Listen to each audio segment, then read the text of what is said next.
just do this. So I've got this idea of like, I've got a foot and a hip, and I'm always like trying to push and pull. So we put this thing called the lasso in.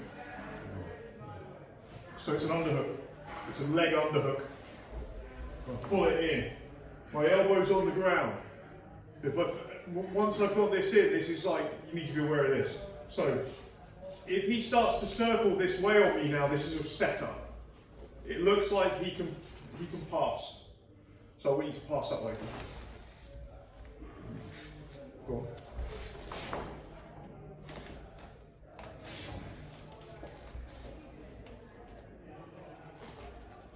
Go chest to chest. And every time he goes chest to chest, that's what you do.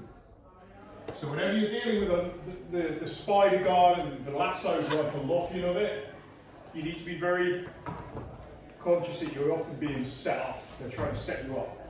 And the setup comes from, I get here, I pull him in.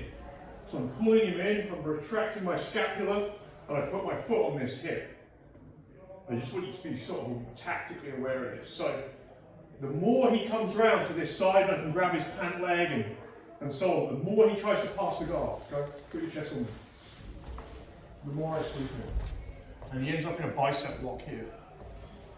You need to check the rules as to whether what they allow these, they fuck around with them a lot.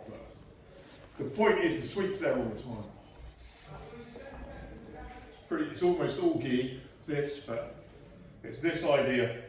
And the more that you hook around that hip bone, I don't want to be off, I don't want to be lazy. The more I'm doing things like this, that bridge. So we're just back to a bridge. I'm in a sit-out position.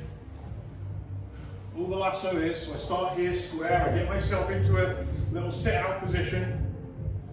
And the more I bridge, the harder it is for him. Flexing my spine, thinking about all that. There's my angle. Yeah, and I ideally need him putting weight on me. So the thing about this is you can stall a lot. And so when he puts his weight on me, it's a big bridge. Over he goes, try and come back up on top. Bicep lock here, then I secure the position if it's not allowed.